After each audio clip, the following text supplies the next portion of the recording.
1997వ సంవత్సరం. ఆ రోజుల్లో మూఢనమ్మకాలు చాలా ఎక్కువగా ఉండేవి. ఒక గ్రామం నుంచి ఇంకొక గ్రామానికి రాత్రిపూట తిరగాలన్నా కూడా గజగజ వణికేవాళ్ళు. ఊరు బయట దయ్యాలు తిరుగుతాయి అని వాళ్ళ నమ్మకం. 9 అయ్యేలోపే ఊరు జనాలంతా తినేసి నిద్రపోయేవాళ్ళు. బయట ఒక్కరు కూడా తిరిగేవాళ్ళు కాదు. వాళ్ళ ఊరు వెనకాల ఉన్న ఆ రోడ్లపైన దయ్యాలు కాపు కాస్తాయని నమ్మకం. ఈరోజు ఇలాంటి కథ ఆధారంగా మీ ముందుకు చాలా భయంకరమైన స్టోరీని తీసుకొని వచ్చాను. ఇంకా ఎక్కడ ఆలస్యం చేయకుండా కథలోకి వెళ్ళిపోదాం రండి. ఆ గ్రామం పేరు తుమ్మలపల్లి. తుమ్మలపల్లి గ్రామంలో చంద్రయ్య, యాదయ్య ప్రతిరోజు కూలి పనికి వెళ్ళి సాయంత్రం వరకు రెక్కలు పిండి చేసుకుని వచ్చేవాళ్ళు. వాళ్ళు ఎంతో కష్టపడేవాళ్ళు. అలా వాళ్ళ కుటుంబాన్ని పోషిస్తూ రోజు పనికి వెళ్ళేవాళ్ళు. వీళ్ళిద్దరు చిన్ననాటి దోస్తుగాళ్ళు. ఇలా ఆ ఊర్లో ఎక్కడ పని దొరికినా వెళ్ళేవాళ్ళు. ఒక్కొక్కసారి పక్క గ్రామాలలో కూడా వెళ్ళేవాళ్ళు. ప్రతిరోజు ఉత్తగా ఉండకుండా ఏదో ఒక పనిలా నిమగ్నమైపోయేవాళ్ళు. పొద్దుగాల లేవాలి, పని వెతుకోవాలి, సాయంత్రంలోపు ఇంటికి రావాలి. అలా ఒళ్ళు నొప్పులు మర్చిపోవడానికి కాస్త సారాగాన్ని కళ్ళుగాని తాగి పడుకునేవాళ్ళు. ఇలా వీళ్ళ జీవనం గడుపుతూ ఉన్నారు. వాళ్ళ వయసు 35 సంవత్సరాలు ఉంటాయి. ఇద్దరికి చిన్నపిల్లలు ఉన్నారు. కుటుంబం అంటే వాళ్ళకి ఎంతో ఇష్టం. కుటుంబం పోషణ కోసం రెక్కలు ముక్కలయ్యేలా కష్టపడుతూ ఉండేవాళ్ళు. ఒకరోజు చంద్రయ్య, యాదయ్య ఊర్లో తిరుగుతూ ఉంటే అప్పుడే ఆ ఊర్లోకి ఒక పాత ఆటో వస్తుంది. నేడే చూడండి బాబు, నేడే చూడండి, మీ అభిమాన నటుడు చిరంజీవి గారు నటించిన హిట్లర్ సినిమా ఈ రోజు రాత్రి 9 గంటలకు మీ పక్క ఊర్లో వేయబడుతుంది, అందరూ రాగలరని మనవి అంటూ ఒక ఆటోలో మైక్లో చెప్తూ ఉన్నారు. ఆ మాట వినగానే చంద్రయ్యకు, యాదయ్యకు సంతోషం అనిపించింది. రేయ్, హిట్లర్ సినిమానంటారా? సినిమాకు పోదామా? ఈరోజు పోయిపోయి అది పక్క గ్రామాల్లో వేస్తున్నారు, మన గ్రామాల్లో వేస్తే అయిపోతుంది కదా అని యాదయ్య అంటాడు. రేయ్, ఎలాగైనా సినిమా చూద్దాం రా అంటూ చంద్రయ్య అన్నాడు. సరే సరే, ఈరోజు సాయంత్రం వరకు తొందరగా పని ముగించుకొని ఇంటికి వద్దాం. జర పొద్దున్నప్పుడే ఆ ఊరికి చేరుకుంటే మంచిగా సినిమా చూడొచ్చు. గట్ల వాళ్ళు ఇంకా పొద్దుండగానే పనికి పోయిరు. గట్ల పనికి పోయి మొత్తం పని చేసుకున్న తర్వాత సాయంత్రంలోపు ఇంటికి జల్దీనే చేరుకున్నారు. గట్ల ఇంటికి వచ్చిన తర్వాత, ఏందయ్యా గీయాలలో తొందరగా వచ్చిరు, నిన్న మొన్న లేట్ వచ్చేటోళ్ళు కదా అని వాళ్ళ భార్యలు అడిగారు. గదేం లేదే, ఈరోజు మన ఊర్లోకి సినిమా వాళ్ళు వచ్చిరు కదా, ఆ పక్క ఊర్లో సినిమా వేస్తారంట, చిరంజీవి గారి సినిమా, మేము పోతామే అని వాళ్ళ భార్యలతోటి వీళ్ళిద్దరు అన్నారు. గప్పుడు వీళ్ళు, ఏందయ్యా గా సినిమా కోసం ఇప్పుడు మీరు గా ఊరికి పోవాలా? గా సినిమా కూడా రాత్రికి వేస్తున్నారు, అయినా మీకు మన ఊరు గురించి, మన ఊరి తోవల గురించి తెలియదా ఏంది? రాత్రిపూట దయ్యాలు కాపు కాస్తాయి అని అంటూ వాళ్ళ భార్యలు అన్నారు. మీ పిచ్చి మాటలు మీరు, అవన్నీ ఎవరు పట్టించుకుంటారు? అవన్నీ మేము నమ్మం గాని మీరు సపోర్ట్ చేయకుండా ఉండురి, మేము పోయి వస్తాం అంటూ భార్యలకు సమాధానం చెప్పారు. గట్ల కదయ్యా, పిల్లలు చిన్నగుండ్రు, మీరు గద్దారిలో రాత్రిపూట పోవడం ఏంది? అవసరమే లేదు, గా సినిమా చూడకపోతే ఏమైనా అవుతుందా ఏంది అని ఇంకా వాళ్ళ భార్యలు అంటూ ఉంటే, గదేంతే గట్ల మాట్లాడతావు? పొద్దున్నుంచి కష్టపడి ఒక సరదా లేదు, ఒక ముచ్చట లేదు, గట్ల దోస్తుగాంతో పోతున్నాం కదని ఇద్దరం పోయి సినిమా చూసి వస్తాం, మీరు కంగారు పడకండి అంటూ ఇంకా వాళ్ళ భార్యలకు సమాధానం చెప్పి, చూడుండ్రి మేము పోతున్నాం కానీ మేము వచ్చేంత వరకు గడియ పెట్టుకొని మంచిగుండుండ్రి, మేము సినిమా అయిపోగానే ఇంటికి తొందరగా వస్తాం అంటూ వాళ్ళిద్దరు ఇంకా వాళ్ళ పెళ్ళాలకు చెప్పి 7 గంటల లోపు ఆ ఊరు వైపు ప్రయాణం అవుతూ ఉన్నారు. ఆ ఊరు చుట్టూ అన్ని పొలాలు, మురికితుమ్మ చెట్లు, మర్రి చెట్లు. ఈ గ్రామం నుంచి ఆ గ్రామం చేరుకోవడానికి 4 కిలోమీటర్లు పడుతుంది. ఆ ఊరి పేరు రామగిరి. ఆ రామగిరి అనే ఊర్లో వీళ్ళకు దోస్తులు ఉంటారు. అయితే ఈ ఊరు ఆ ఊరు నుంచి విడిపోయింది, గ్రామ పంచాయతీలు వేరుపడ్డాయి. అందుకోసమని మొదటిగా ఏమి వచ్చినా, ఏ సినిమా వాళ్ళు వచ్చినా అక్కడే రీల్స్ వేసి సినిమాలు చూపిస్తారు. కానీ ఈ ఊరికి మాత్రం ఎవరు రారు. గట్లని వీళ్ళు ఆ ఊరికే వెళ్ళాలి. గది బాగా ఎండాకాలం. ఈ ఎండాకాలం కాబట్టి సాయంత్రం 7 అవుతున్నా కూడా పొద్దు బాగానే ఉంది. వీళ్ళిద్దరూ ఆ ఊరు నుంచి ఆ ఊరు వెళ్లే దారిలో వెళ్తూ ఉన్నారు. ఆ చుట్టుపక్కల మురికితుమ్మ చెట్లు, దూరంగా పెద్ద చెరువు, పొలాలు చాలా అందంగా కనబడుతుంది. కానీ రాత్రి అయితే మాత్రం ఆ ప్రాంతం అంతా చాలా భయంకరంగా మారుతుంది.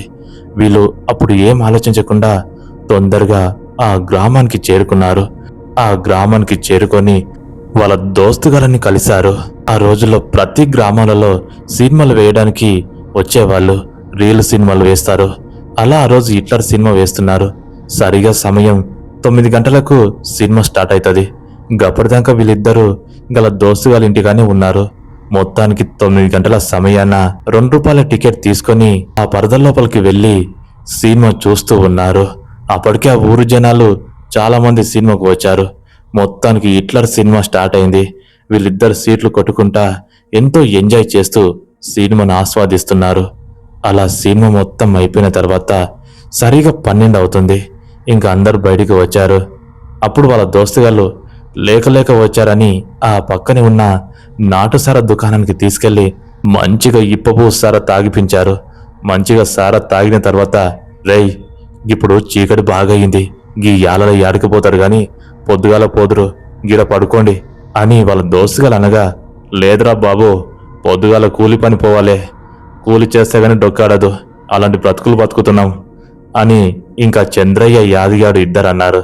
గదిగాదు మామ, చీకట్లు అవసరమ్మా, 12 దాటింది అని అంటూ ఉండగానే, లేదు ఎంత చీకటైనా సరే మేం పోతాం, సారా పడ్డది కదా, ఏం భయం లేదులే అంటూ ఇంకా వాళ్ళకు చెప్పి ఇంకా గ్రామం నుంచి వీళ్ళ గ్రామం దారికి మళ్ళారు.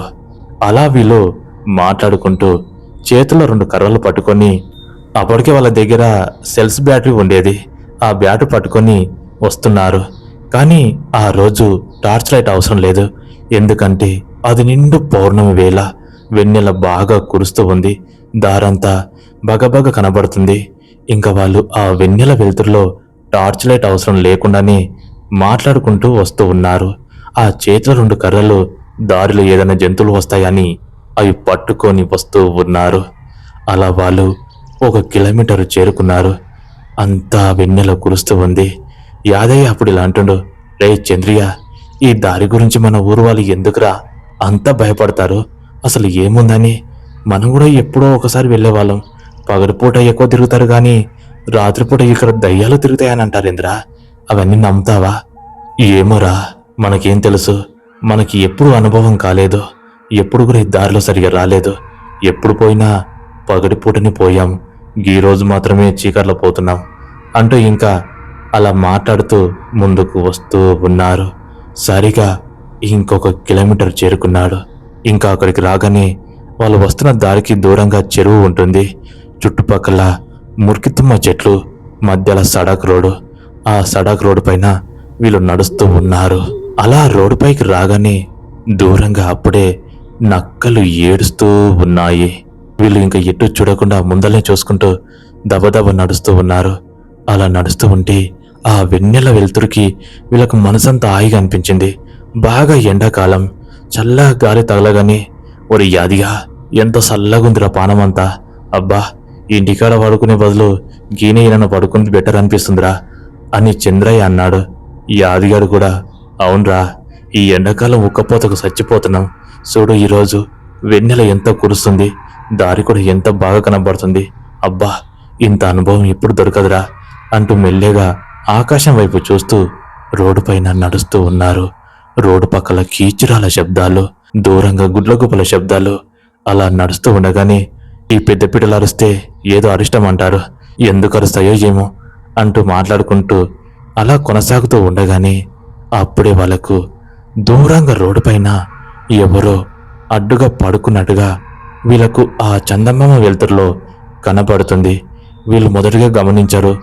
కాస్త ముందుకు వెళ్ళి చూడగా వాళ్ళకు నిజంగానే రోడ్డు ముందల ఒక మహిళ అడ్డుగా పడుకున్నట్టుగా కనబడుతుంది. రేయ్ యాదిగా, ఒక్కసారి ఆగు, గడ చూడు, రోడ్డు ముందల ఎవరు పడుకున్నారా అని చంద్రయ్య యాదిగాంతోటి అంటున్నాడు. గప్పుడు యాదిగాడు గట్ల ముందుకు చూడగానే, అవుమామా, గడ ఎవరో పడుకున్నారు, కొంపదీసి ఎవరన్నా తాగేసి పడిపోయారా ఏంది అని యాదిగాడు అనగా, ఏమరో ఆమె ఆడ మనిషిలాగా ఉంది, దగ్గరికెళ్ళి చూద్దామా అంటూ మెల్లగా అడుగులు వేస్తూ ఉన్నారు. అలా 10 అడుగులు ముందుకు వేస్తూ ఉండగా, మామా కొంపదీసి ఈ ప్రాంతంలో ఏదైనా దయ్యం కూడా తిరుగుతుందా ఏంది అని యాదిగాడు అనగానే చంద్రయ్య, రేయ్ నువ్వేంద్రా మరి మన పెళ్ళాలు భయపడ్డట్టే భయపడుతున్నావు, గలాంటిది ఏమీ ఉండదు, ఎవరో కుతికే వాళ్ళ తాగి పడ్డట్టున్నారు, ఆమె ఆడామేనో ఆడైతేంది మొగైతేంది తాగితే పడిపరా అయ్యింది అంటూ అలా దగ్గరికి చేరుకున్నారు. అలా దగ్గరికి చేరుకుంటూ ఉంటే దూరంగా కుక్కల ఏడుపులు భయంకరంగా వినపడుతూ ఉన్నాయి.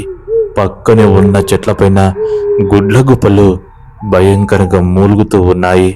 వీళ్ళు ఇంకా మెల్లగా దగ్గరికి చేరుకున్నారు. చేరుకొని ఆమె వైపు చూస్తూ ఉన్నారు. అక్కడ పడి ఉన్నది ఒక మహిళ. మామ, ఎవరో ఆడపిల్ల పడుకుంది, అసలు ఏమైంది అంటూ సరిగా కనపడకపోయేసరికి ఆ టార్చ్ లైట్ వేసి కొద్దిగా చూస్తారు. చూడగానే ఆమె మొత్తం రక్తపు మడుగులో ఉంది. అలా ఆమెను చూడగా వీళ్ళిద్దరు చాలా భయపడ్డారు.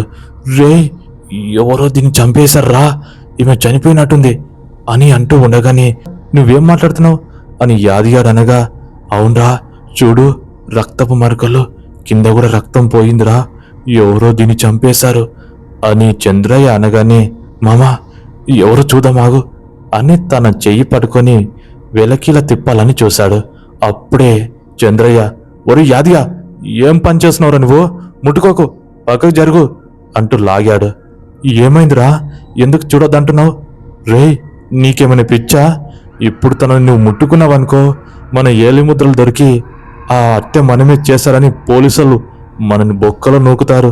వద్దురా అయ్యా, ఇలాంటి పాపంలో మనం పాలు పంచుకోకూడదు అని అనగానే, గదేంది మామ గట్లంటావు, పాపం ఎవరో చనిపోయారు అని అనగా, లేదురా, ఇప్పుడు మనం కూడా ముట్టుకుంటే ఈ దారిలో ఇప్పుడు మనమే వస్తున్నాం, ఎవరు లేరు, మన పెళ్ళాలకు కూడా తెలుసు, మన ఊరు వాళ్ళు కూడా చూసారు, ఏదైనా పొరపాటున జరిగిందంటే అది మననే అంటారు, మనం అవన్నీ పట్టించుకోవద్దు, సపోర్ట్ చేయకుండా ఊరికి పోవాలి, ఊరికి పోతే పొద్దుగాల ఎవరో ఒకరు చూసి వాళ్ళే పోలీసులకు చెప్తారు, మనం మాత్రం ముట్టుకోవద్దు, ఆ తప్పు పని చేయకూడదు అని అనగా, గది కాదు మామా, ఒక ఆడపిల్ల, పైగా ఈ చీకట్లో ఇక్కడి నుంచి ఏమైనా అడవి జంతువులు వస్తే పీకు తింటాయి కదా, పాపం రా అని యాదిగాడు ఎంతన కూడా చంద్రయ్య చాకచక్యంగా, ముట్టుకోవద్దంటే ముట్టుకోవద్దు, ఇక్కడ ఎక్కువసేపు కూడా ఉండకూడదు, వెళ్దాం పదా, మనకెందుకు వచ్చింది, అసలే దరిద్రంలో బతుకుతున్నాం, అంతంత బ్రతుకులు మనకి, అక్కడి నుంచి తొందరగా వెళ్ళాలని చూస్తున్నారు.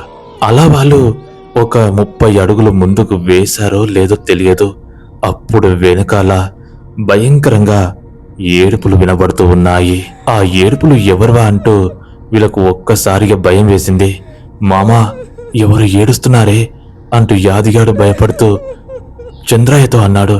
అవునరా, నాకు కూడా వినపడుతున్నాయి అని వెనుకకు తిరిగి చూస్తారు. చూస్తే అక్కడ ఏమీ కనబడదు. మళ్ళీ అలా ముందుకు వెళ్ళగానే మళ్ళీ ఆ ఏడుపులు అలాగే వస్తూ ఉన్నాయి. ఈసారి హృదయాన్ని కరిగించేలా చాలా భయంకరంగా రోదన వినబడుతుంది. వీళ్ళు ఏమాత్రం ఆలోచించకుండా, ఎవరై ఉంటారా, ఎవరు ఆ ఏడుపులో ఇప్పుడే వినబడుతున్నాయి ఏంటి అని వెనుకకు తిరిగి ఆ టార్చ్ లైట్ వేసి 10 అడుగులు వెనుకకు వచ్చి చూస్తారు. చూడగా అక్కడ శవం ఉండదు. వీళ్ళ గుండె జారిపోయినంత పని అయిపోయింది. మామా, ఆ శవం లేదేంది, ఇక్కడనే ఉండాలి కదా, లేదేంటి అని యాదిగాడు కంగారు పడుతూ ఉన్నాడు. చంద్రయ్య కూడా ముందుకు చూస్తూ ఉన్నారు. ఏంద్రా, ఇప్పటిదాకా శవం గానే ఉండాలి కదా, పైగా ఏడుపులు కూడా వినపడ్డాయి, చూస్తే లేదేంటి అంటూ, రేయ్ ఇక్కడ ఎక్కువసేపు ఉండకూడదు, ఏదో జరుగుతుంది అని వెనుకకు తిరిగి వెళ్ళిపోవాలని చూస్తారు. అలా వెనుకకు తిరిగారో లేదో అప్పుడు వాళ్ళ ముందల అదే శవం నిలబడి ఉంది. దాన్ని చూడగానే వీళ్ళ కాలు చేతులు వణికాయి. అది వాళ్ళకు అడ్డుగా నిలబడింది. మామా అంటూ ఒక్కసారిగా వెనుకకు జరిగారు. దాన్ని చూస్తూ నిలబడ్డారు. కాలు చేతులు వణుకుతూ ఉన్నాయి. అది సిగలన్నీ విరబోసుకొని భయంకరంగా నవ్వుతూ ఉంది. ఏరా, నన్ను కాపాడకుండా వెళ్తున్నారా, నన్ను చూసి చూడనట్టుగా పోతున్నారా, మిమ్మల్ని వదలా, మిమ్మల్ని ఇక్కడే చంపేస్తా అని అది అరిచింది. అలా అరవగానే వీళ్ళకి ఏం అర్థం కాలేదు. చూస్తూ ఉండగానే, ఏ ఎవరు నువ్వు, ఎవరు నువ్వు, మాకడ్డుగా ఎందుకు వస్తున్నావు, పక్కకు తప్పుకో, మేము పోవాలి అని యాదిగాడు అనగానే చంద్రయ్య కూడా, పక్కకు తప్పుకో, మేము పోతాం అని అంటున్నాడు. అది ఇంకా వికారంగా నవ్వుతుంది. పోదురుగాని లే, నేనే మిమ్మల్ని పంపించేస్తా అని ఒక్కసారిగా తల పైకెత్తి వీళ్ళ వైపు చూసింది. చూడగా ఇంకేముంది, అది భయంకరంగా తెల్లటి పాలిపోయిన ముఖం నిండా రక్తం కారుతూ కనుగుడ్లు నల్లగా మారి భయంకరంగా అరుస్తూ ఉంది. దాని రూపాన్ని వీళ్ళు చూసి గట్టిగా కేక పెట్టారు. ఇంకా వాళ్ళకు అర్థమైపోయింది అది దయ్యం. వాళ్ళ పిల్లలు చెప్పినట్టుగా ఆ దారిలో దయ్యం తిరుగుతుందని వాళ్ళు అర్థం చేసుకున్నారు. మామ, దయ్యం మామ, దయ్యం మో, దయ్యం మామ అంటూ యాదిగారు ఏడుస్తూ ఉన్నాడు. చంద్రయ్య చెయ్యి గట్టిగా పట్టుకున్నాడు. ఇంకా మిమ్మల్ని వదలా, చంపేస్తా అంటూ అది వీళ్ళ వైపు మెల్లగా వస్తూ ఉంది. వీళ్ళకు కాళ్ళు చేతులు ఆడతలేవు. ఏం చెయ్యాలో అర్థం కావట్లేదు. అక్కడి నుంచి పారిపోవాలని చూస్తున్నారు. అప్పుడే ఆ రోడ్డు పక్కన ఒక బాట ఉంటుంది. మామ, పారిపోదాం పదా అంటూ చంద్రయ్య యాదిగాని చేయి పట్టుకొని ఆ పొలాల వైపు పరిగెడుతూ ఉన్నారు. అలా పరిగెడుతూ ఉంటే ఆ దయ్యం ఎటుపోయినా వీళ్ళని అడ్డగిస్తూ భయంకరంగా నవ్వుతుంది. 30 తిప్పలు పెట్టింది. మొత్తానికి 1 గంట సేపు ఆ ప్రాంతంలోనే తిప్పి వాళ్ళ ముందు ప్రత్యక్షమయ్యి వాళ్ళ గొంతులు పట్టుకుంది. అలా పట్టుకోగానే ఆ దయ్యం రూపాన్ని దగ్గరికెళ్ళి చూసి బాగా ఏడుస్తూ ఉన్నారు. వదిలేయ్, మమ్మల్ని వదిలేయ్, నీకు దండం పెడతాం అని వాళ్ళు అరుస్తూ ఉంటే అది ఇంకా వికారంగా నవ్వుతుంది. అప్పుడే వాళ్ళని దూరం విసిరేసింది. వాళ్ళు కింద పడి అమ్మా, అబ్బా అంటూ అరిచారు. ఆ దెబ్బలు తాళలేకపోయారు. ఇంకా దయ్యం వాళ్ళపైన పడి కొడుతూ ఉంది. చిత్రహింసలకు గురి చేసింది. వాళ్ళ ఒళ్ళంతా రక్తం కారుతూ ఉంది. వాళ్ళు ఇంకా ప్రాణాలు పోతాయని అక్కడ ఇక్కడ మసులుతూ ఉన్నారు. ఇంకా పారిపోవాలని మళ్ళీ ఇద్దరు అక్కడి నుంచి లేచి పరిగెడుతూ ఉన్నారు. అది వెనకాల పడుతూ ఉంది. ఎటు వెళ్ళినా వదలా అంటూ వాళ్ళ వెనకాలే పడుతుంది. చూడు మామ, గా పొలాల కాడికి పోతే మారమ్మ తల్లి గుడి ఉంది. గా గుడి కాడికి పోయినంత వరకే దీని ఆటలు. నువ్వు సపోర్ట్ చేయకుండా మనకి ఏమి గుచ్చుకున్నా కూడా ఎక్కడ వెనకకు తిరిగి చూడకూడదు, పరిగెత్తురా అంటూ ఇంకా యాదిగాని చెయ్యి చంద్రయ్య పట్టుకొని ఇంకా లుంగి ఊడిపోతున్నా కూడా చేతిలో పట్టుకొని పరిగెడుతూ ఉన్నారు. అది వెనకాల వస్తూ వీపులో గట్టిగా కొడుతూ ఉంది. అలా అరుస్తున్నా కూడా వాళ్ళు పట్టించుకోకుండా సరిగా అలా ఊరు పొలిమేర దగ్గర ఆ మారెమ్మ తల్లి గుడి ఉంటుంది. మామ, దగ్గరికి వచ్చాం, వెనుకకు మాత్రం తిరిగి చూడకు, అది మన వెనకాలే వస్తుంది, పరిగెత్తు అని అలా పరిగెడుతూ అమ్మా మారెమ్మ తల్లి, కాపాడు తల్లి అంటూ ఒక్కసారిగా గుడిలోకి చేరుకున్నారు. అలా గుడిలోకి చేరుకోగానే ఆ దయ్యం ఆ గుడి ముందుకు వచ్చి 4 కాళ్ళపైన పాకుతూ వీళ్ళ వైపు వికారంగా చూస్తూ భయంకరంగా అరిచింది. బయటికి రండి, రాకపోతే చస్తారు అని అది ఏదేదో మాట్లాడుతుంది. అలా మాట్లాడుతూ ఉంటే మామ, బయటికి మాత్రం వెళ్ళొద్దు, ఇప్పుడు బయటికి పోతే అది మనని ఘోరంగా చంపేస్తుంది. ఈ తల్లి సన్నిధిలోనే ఉండాలి, పొద్దుగల వరకు గీనే ఉందాం మామ అంటూ లోపల ఉన్నారు. అలా ఉండగానే ఆ తల్లికి మొక్కుతూ తల్లి, ఆ దయ్యాన్ని తరిమి అని ఏడుస్తూ ఉన్నారు. ఇంకా అక్కడే ఉన్న కుంకుమ బొట్టుని పెట్టుకున్నారు. అలా పెట్టుకోగానే ఆ దయ్యం గుడి ముందల దూరంగా నిలబడింది. అలా చూస్తూ ఉండగానే సరిగా 2 గంటల 50 నిమిషాలకు ఆ దయ్యం అటు నుంచి మాయమైపోయింది. ఆ ప్రాంతం అంతా నిర్మానుష్యంగా మారింది. కానీ ఆ టైంలో ఇంటికి వెళ్ళాలన్నా కూడా వీళ్ళకు భయం పుట్టింది. మళ్ళీ అది దారిలో ఎక్కడైనా అడ్డగించి చంపేస్తుందేమనే భయంతో అక్కడే ఉన్నారు. తెల్లవారుజాము అయ్యింది. ఊర్లోకి వీళ్ళంతా రక్తపు మడుగులో వచ్చారు. ఊరు వాళ్ళందరూ ఆశ్చర్యపోయారు. ఏమైందిరా అని అడిగి తెలుసుకున్నారు. వీళ్ళు జరిగిందంతా చెప్పారు. ఇంకా భార్య పిల్లలు కూడా, అయ్యా, నేను ముందే చెప్పాను రాత్రిలో పోవద్దు, ఆడ దయ్యం తిరుగుతుంది అని, కానీ మా మాట వినలేరు, చూడని ఎంత ఘోరం జరిగిందో అని పట్టుకొని ఏడుస్తారు. వాళ్ళు ఇంకా ఆ రోజు వేరే గ్రామంలో ఒక డాక్టర్ దగ్గరికి వెళ్ళి గాయాలకు మందు రాపించుకొని సూదులు ఇప్పించుకుంటారు. తర్వాత రోజు ఎప్పుడు కూడా అర్ధరాత్రి పూట ఎక్కడికి వెళ్ళలేరు.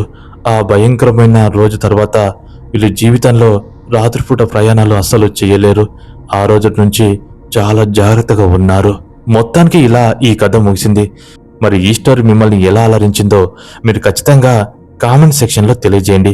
ఇంకా మీ గ్రామాలలో కూడా ఇలాంటి సంఘటనలు ఎక్కడైనా జరిగితే మాతో షేర్ చేసుకోగలరు. మరొక స్టోరీతో నేను మళ్ళీ మీ ముందుకు వస్తాను. అంతవరకు సెలవు. జై హింద్.